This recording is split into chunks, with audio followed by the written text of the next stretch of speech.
Hi there, my name is Lauren Renzetti, and today what we're going to do is we're going to look at tessellation printmaking. Tessellations, the premise is that you have an idea or design that's in a square piece of linoleum or wood, doesn't matter, and you're going to try placing it in different directions, rotating it, flipping it left, flipping it right, flipping it 2, flipping it 3, and seeing what kinds of shapes you can make with that. So something that is enclosed or open or repeated or even creating a linear line. I'm going to be using this particular design and just playing around with it, but you can also use other shapes and other patterns. This is the number 7 and doing something with it. It's better if it's completely symmetrical, then everything sort of turns out perfectly, but it isn't particularly interesting. This one is a kite, and the thing that's wonderful about it is it has a complete design when they're all together, but it also has a complete design inside its own shape.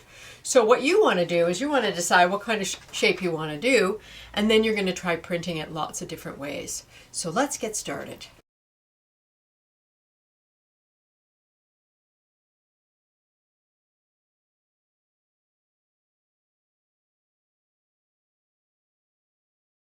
A couple of things you can think about is you don't have to necessarily even be just using a blank piece of paper. I'm going to put a few colors on top of this, and then I'm going to print a really dark color on top of this. So don't feel that you have to be using just pristine white paper. It is kind of a nice idea to give yourself a little bit of an edge around it, so I wish I hadn't done those two, but you know, it is what it is. So what I'm going to do now is I'm going to be using blue to start with, I think, and I'm just making it nice and moist here so that it's got a nice bit of an ink bed to it. And I'm rolling the ink on to my surface. And the thing is that the first time you put ink onto a piece of linoleum, you want to actually do 2 or 3 coats of ink. The first coat is just to kind of be the grabber for the other 2 coats. And then after that, you don't have to have that many more coats. So I think what I want to do is I want to do this pattern where it's actually moving in time. And so I'm going to have it on a bit of an angle. Now, because I've got ink underneath it, it might be one of those things where I would have to play around with how much ink I can go on. But generally speaking, you can get maybe 2 or 3 prints out of an inking, sometimes 4. It depends on how gooey the ink is or how dry the ink is.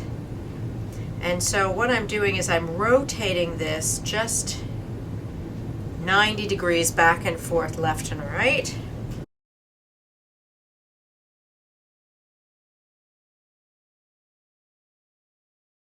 Now, if it doesn't actually turn out really well because it's not very dark, because maybe you ran out of ink, you can always replace it with new ink and reprint it.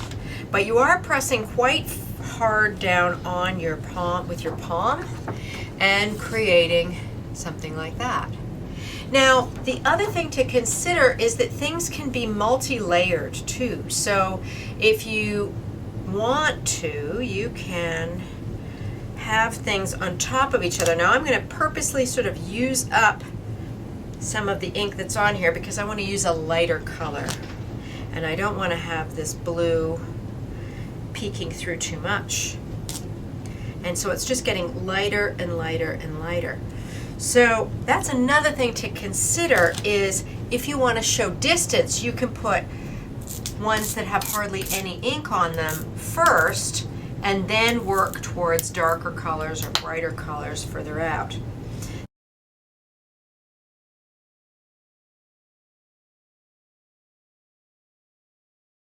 I'm going to let you decide how you can do it, but rotating, flipping, there's all different ways of doing these things, and I hope that you will explore tessellation printmaking to its fullest. Thank you so much.